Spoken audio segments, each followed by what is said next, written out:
प्यारे भैया बहनों, उपभोक्ता का उत्तरदायित्व 361 पेज हमने पढ़ लिया था और इसके साथ ही साथ हमने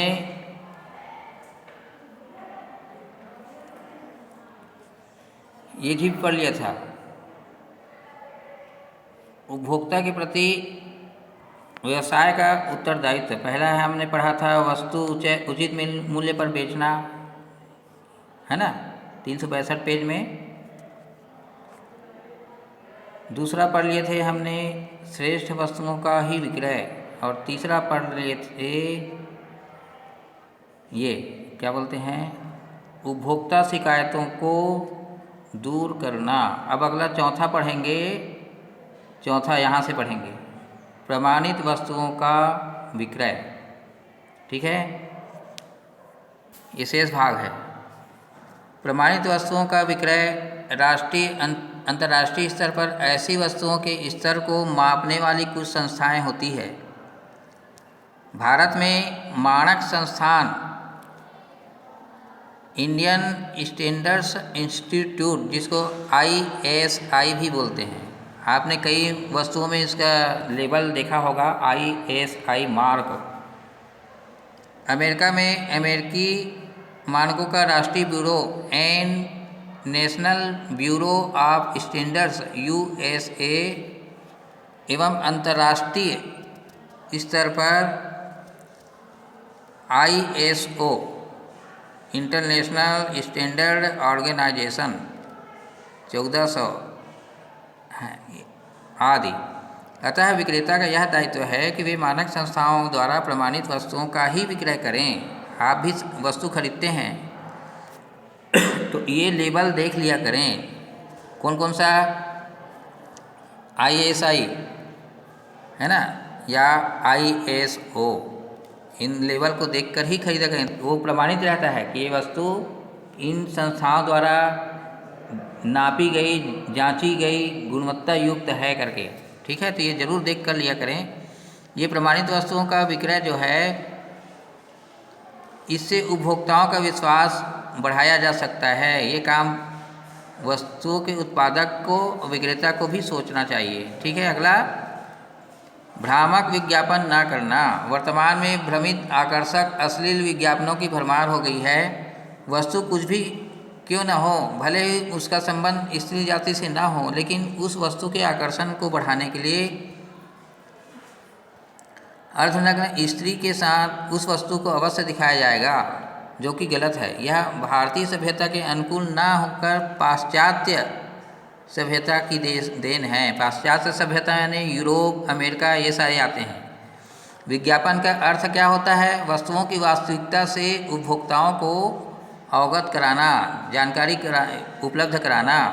अतः व्यवसायियों को यह दायित्व है कि वे मिथ्या, झूठ, कपट और धोखा देने वाले, आकर्षक और भ्रम पैदा करने वाले अश्लील विज्ञापनों का सहारा लेकर उपभोक्ताओं का शोषण ना करें। फिर अगला उदाहरण है, मज़ेदार उदाहरण है। एक व्यवसायी ने खटमल मारने का विज्ञापन निकाला। विज्ञापन में दावा किया गया कि एक ही बार में खटमल नष्ट हो जाएगा। कृपया उपकरण मंगाने के लिए इतने रुपये भेजें।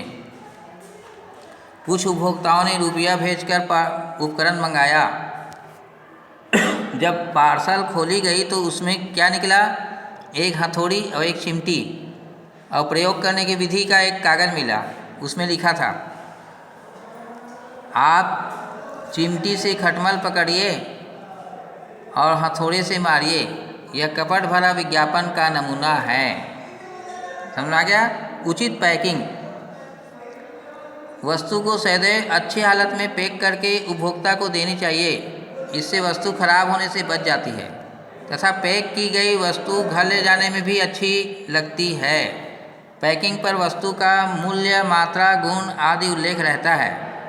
दवाई के मामलों में मृत तिथि, जिसको हम अंग्रेजी में बोलते हैं एक्सपायरी डेट, यह प्रभावी अवधि कितने दिन तक चलेगा, उसके बाद कितने दिन के बाद बेकार होगा, उस डेट को एक्सपायरी डेट बोलते हैं। उसके बाद आप उपयोग करेंगे तो खतरनाक होगा वो। ये अधिकतर दवाइयों में ज़्यादा रहता है, इसका ध्यान में रखकर ही वस्तु का विक्रय करना चाहिए। ये व्यवसायी लोगों के लिए निर्देश है। ठीक है। अगला विक्रय पश्चात सेवा। विक्रय पश्चात सेवा में क्या क्या आता है? बड़ी व तकनीक किस्म की वस्तु के लिए वर्तमान में विक्रय पश्चात सेवा आवश्यक हो गई है। विक्रय पश्चात वस्तु के दोषों को दूर करना वर्तमान में काफ़ी प्रचलित हो गया है। इसका लाभ जहां उपभोक्ता को मिलता है, वहीं व्यवसायी की ख्याति में, गुडविल में, साख में भी वृद्धि होती है। अगला, मैं अगले पेज में जा रहा हूँ। 362 से मैं 363 में जा रहा हूँ। आप भी चलिए। हाँ चलिए। शेष भाग 8वां, उपभोक्ताओं की रुचि, आदत और आवश्यकताओं की जानकारी लेना। व्यवसाय का आधार या केंद्र बिंदु उपभोक्ता ही होता है। बिना उपभोक्ता के कोई भी व्यवसाय चल ही नहीं सकता। ना कोई उत्पादक वस्तु पैदा करेंगे, क्योंकि उपभोक्ता नहीं रहेगा, उपयोग करने वाले नहीं रहेंगे, खरीदने वाले नहीं रहेंगे, तो किसके लिए करेगा वो? तो अतः उपभोक्ता की रुचियों, आदतों को सदैव ध्यान में रखना चाहिए। ये व्यवसायियों के लिए निर्देश है। उसी के अनुकूल जिस प्रकार का वस्तु का उपयोग ग्राहक चाहता है, उपभोक्ता चाहता है, उस वैसी वस्तुओं को उत्पादन करके उपभोक्ता को संतुष्ट किया जाना चाहिए। इसी प्रकार भविष्य में भी उपभोक्ताओं की आवश्यकताओं का अंदाज लगाकर वस्तुओं को व्यवसाय में रखना चाहिए। 9वां, अनैतिक कार्य नहीं करना। व्यवसाय में मुनाफाखोरी, कालाबाजारी, जमाखोरी, धोखेबाजी जैसे कीटाणुओं से हमेशा दूर रहना चाहिए, क्योंकि इससे उपभोक्ताओं की क्रय शक्ति क्रमशः कम होती जाती है और लंबे समय बाद दीर्घकाल में व्यवसाय के लिए भी खतरा हो जाता है। अतः समाज के इन चारों अनैतिक दुश्मनों से बचने का प्रयास करना चाहिए। आजकल जैसे लॉकडाउन लगने के अफवाह उड़ा देते हैं और जमाखोरी करते हैं, फिर उसको 4 गुना 5 गुना कीमत में बेचते हैं, है ना। आप ये सब भुक्तभोगी होंगे। माल की बनावटी कमी का वो करते हैं, माल नहीं आ रहा है करके, और उसके ग्राहक पूछते हैं माल नहीं आ रहा है, तो अधिक कीमत में खरीदने को तैयार होते हैं। फिर वो 4 गुना 5 गुना कीमत में उसको बेचते हैं। माल नहीं आ रहा है, अभी माल की कमी हो गई है, लॉकडाउन चलेगा, ऐसे करके। ये काम वो कुछ नहीं है, ऐसा कुछ नहीं रहता। वो जमाखोरी करके चुपचाप छुपा के गोदाम में रखते हैं, और जब एकदम कीमत बढ़ने लगता है तब उसको निकाल के धीरे धीरे थोड़ा करके बेचते हैं। तो ये जमाखोरी के अंतर्गत आता है। अन्य उपयुक्त के अतिरिक्त एक व्यवसायी के उपभोक्ता के प्रति निम्न दायित्व होते हैं। क्या क्या? उपभोक्ताओं से सदैव मधुर संबंध स्थापित करके रखना, उपभोक्ताओं से सुझाव भी आमंत्रित करना, क्रय वस्तु के उचित विवरण की व्यवस्था करना, उपभोक्ता की क्रय शक्ति के अनुसार, खरीदने की क्षमता के अनुसार वस्तु की जानकारी को प्रदान करना। हम अगले वीडियो में पढ़ेंगे उपभोक्ता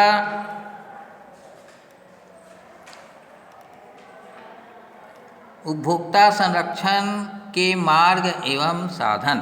तब तक ले इतना ही।